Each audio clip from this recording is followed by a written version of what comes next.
It is another beautiful weekend of soccer. My name is Emmy Akura. It is always a pleasure for me to bring all the latest stories in our world of soccer to you. And today we'll be taking a look at the matches that took place last weekend in the English Premier League. We had Tottenham played the first match against Leicester City and then lost 2-1 to Leicester City from that wonderful strike from Madison. The leagues in Europe are becoming very entertaining. But before we go into that, let's take a look at a very short break. Stay tuned.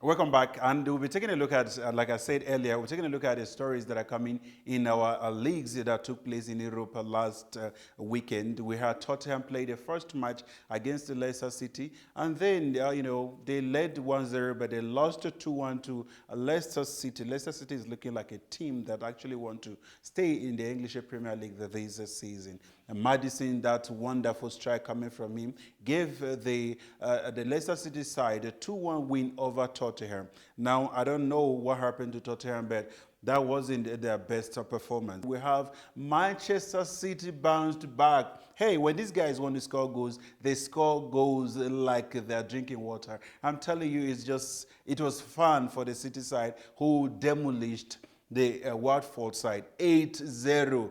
Can you believe that? 8-0. Just one goal short of breaking that record set by Manchester United. They were beating, they beat Watford 8-0 to show, is this Man City that we know that won the league last season for the past 3 seasons? Well, we don't know that yet, but that was a very scintillating performance coming from the Manchester City side, and I'm sure their coach was so excited about that performance and that result. We also had Manchester United, another team that is struggling in the English Premier League, and their struggle continued. Imagine Manchester United that we all know. There is no fear factor in Manchester United anymore.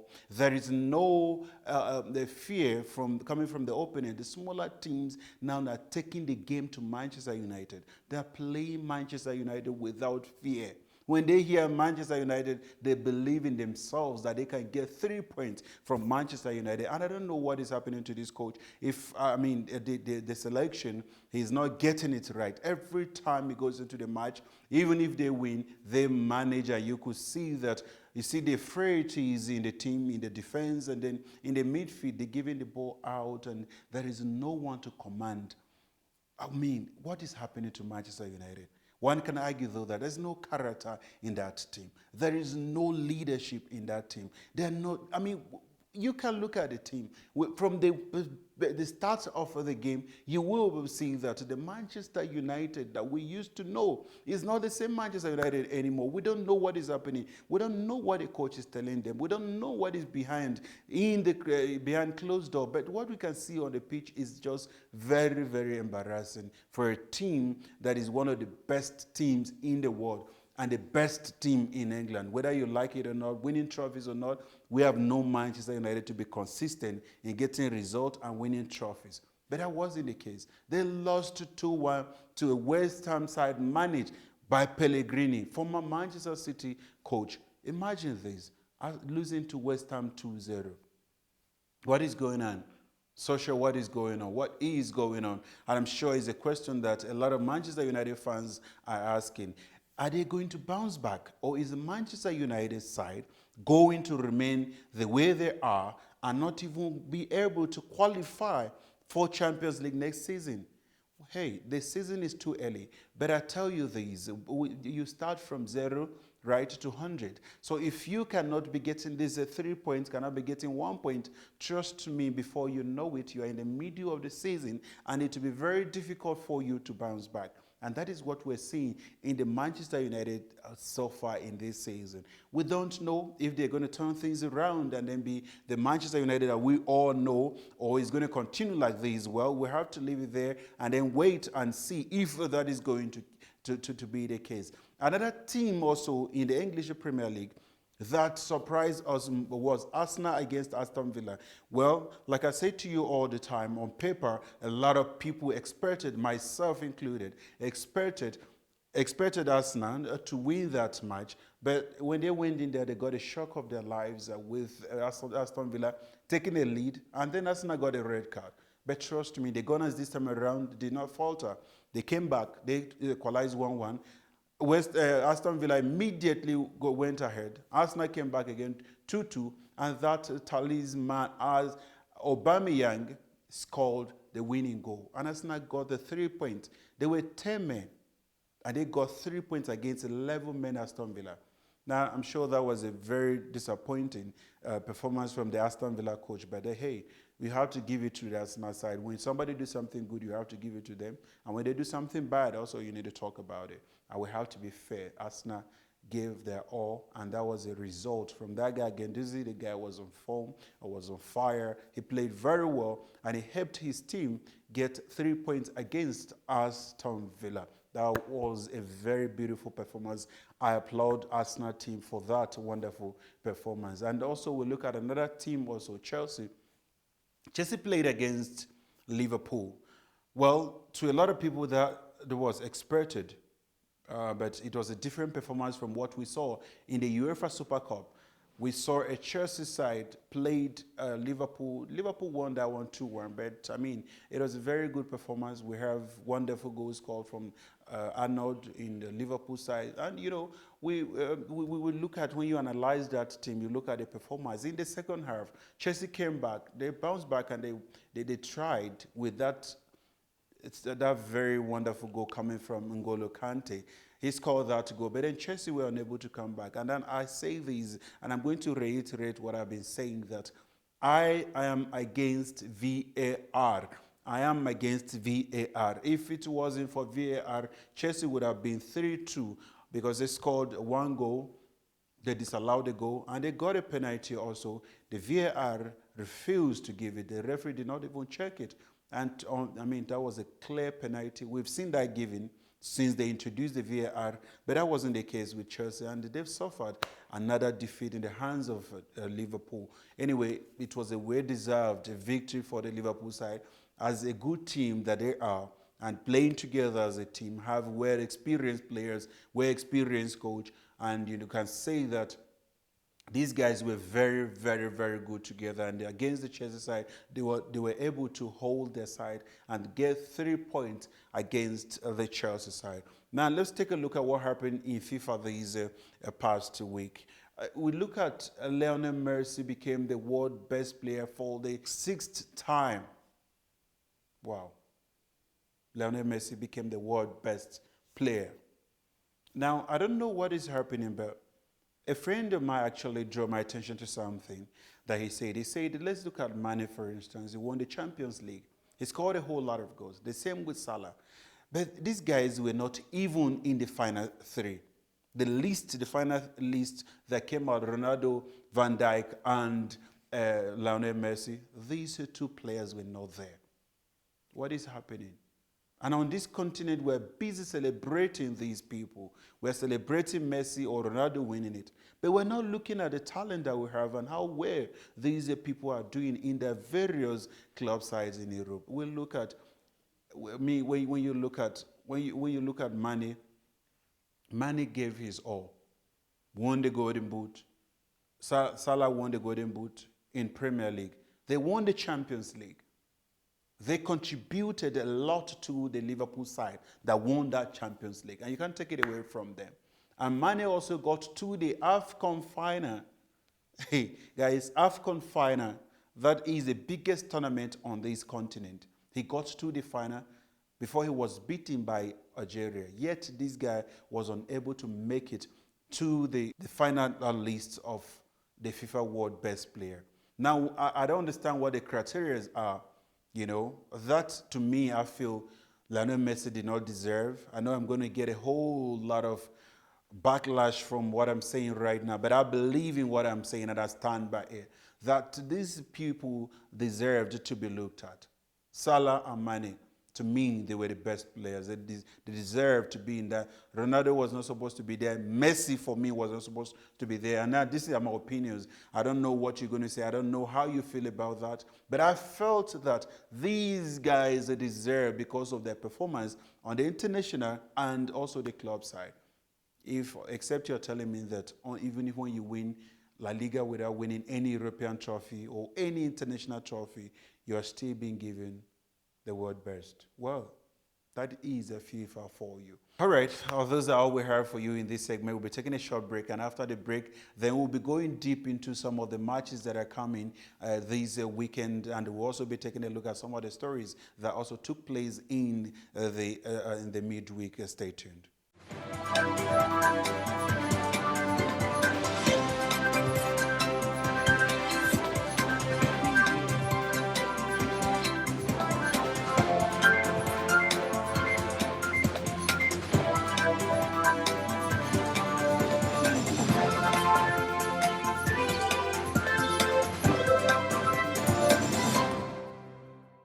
Welcome back, and let's take a look at what is happening in the world of soccer in some parts of the world. And we spoke about the English Premier League. We spoke about the FIFA World Player of the Year, rather, and the players that were given the controversy, rather, that is surrounding these world best player. With a lot of us thinking that Lionel Messi did not deserve to be the world best player.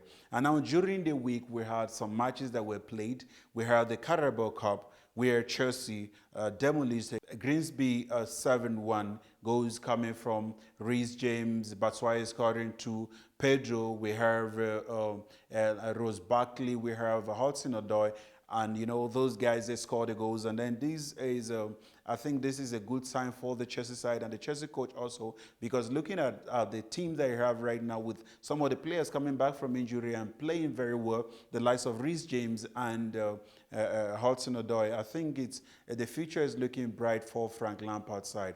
Now we also have Manchester United. They managed to win on penalties against Rochdale. Well, you can see that a friend of mine made a comment that it was Manchester United on the other side and the Rochdale on the other side, because the Rochdale played better than the Manchester United. And like I say, on paper, everybody expected the Manchester United to go there and just ride these guys over, just play and, win with a huge margin. But that wasn't the case. Those guys hurt Manchester United till they went to the penalty extra time, and then Manchester United were able to win that on penalty shootout. We also have a West Ham side that was humiliated, actually. This is one of the worst performances that I've seen in the West Ham side this season. They were beaten 4-0 by Oxford. Can you imagine that Oxford, a team from League One, beat a whole West Ham from the English Premier League 4-0? Not 1, not 2, not 3, 4. That was another humiliating performance from a team that beat Manchester United in the past weekend.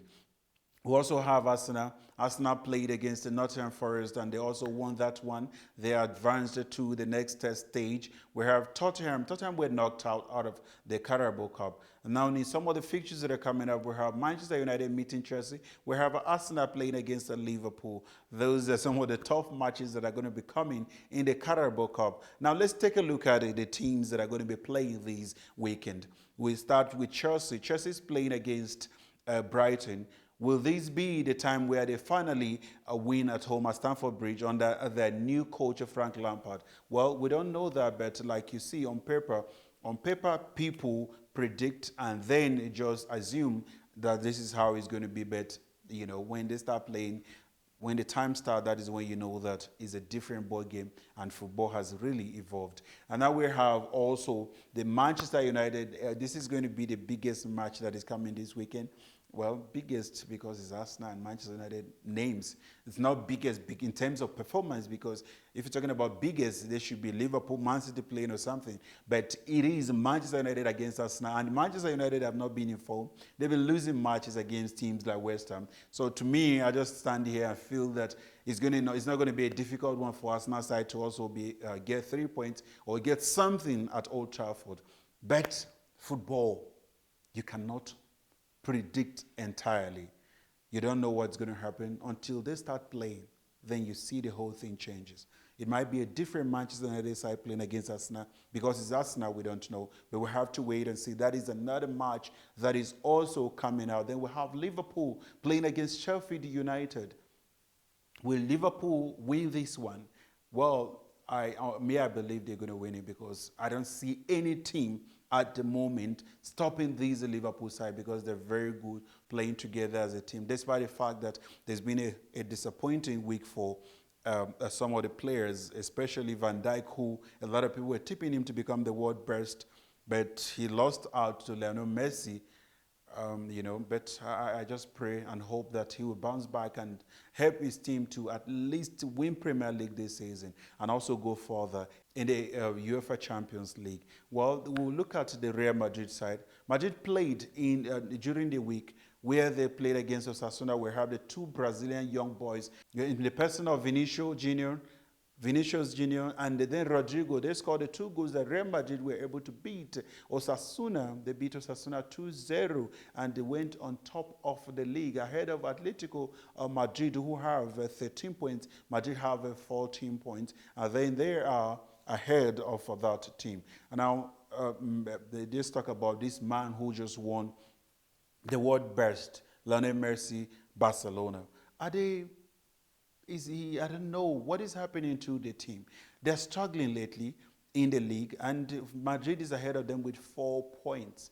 Well, this is so unlike Barcelona, but the league is too early for us to decide or determine who is going to win the league at the end of the season. But Barcelona beat Villarreal 2-1.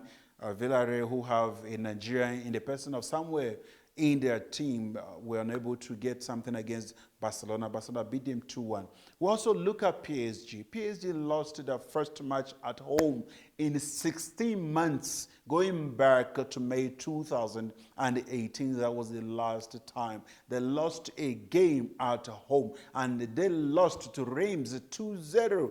Even the talisman Neymar could not prevent them from going 2 goals down against this team. It was a hard-fought victory, but well deserved by this team. And they got 3 points against PSG, despite the fact that they lost. The PSG side is still on top of the league. And that is one good thing about teams that are doing very well. When you get points, when you accumulate a lot of points for yourself, even when you start dropping points, you still remain at the top. And that is one advice I would give to Manchester United and Chelsea, that you should be able to get as much points as possible, that when you start dropping, because imagine if you're losing against a team like West Ham, you're losing against a team like Sheffield United.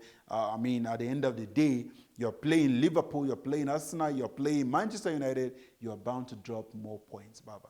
That is all I can say to you right now in that aspect. So PSG lost, but they still remain on top. And in the Italian league, we have Inter Milan, who is there on top of the league. We're in that man, Antonio Conte, former Chelsea coach who won the league in his first season in England. And as Chelsea coach, he is the one in charge. And they went with Lukaku. They are doing it in Italy, and so far they are on top of the league. Will they continue with their form and then win the Italian league and then be able to wrestle that for the first time in so many years from Juventus? Well, that is left to be seen. We can't predict who is going to win because it's too early. Remember, you're going to have injuries. You're going to have suspensions. You're going to have a whole lot of things. And then one bad thing about it also, you have the VAR that is busy disrupting the game that we love so much. I as a person disagree and totally am against VAR. I don't think VAR should be in sports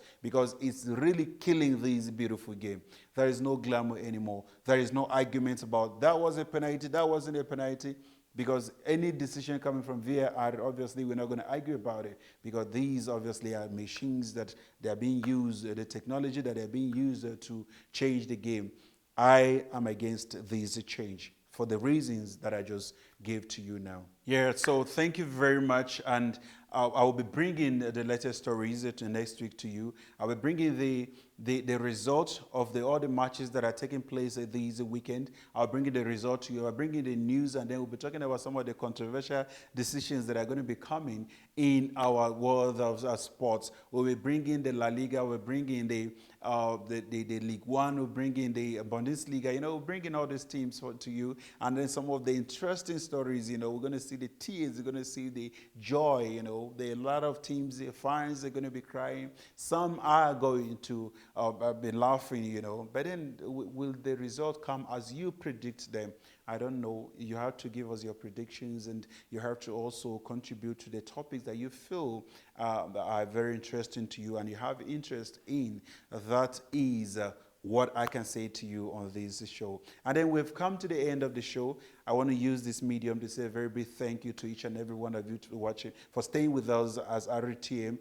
I always say this, without you, we can't do this. You are the reason why we stand here. I want to appreciate you. I want to pray that God will continue to increase each and every one of you. And as you watch and you follow us, God will reward you handsomely in the name of Jesus. See you again next week. I am Emmanuel Akura.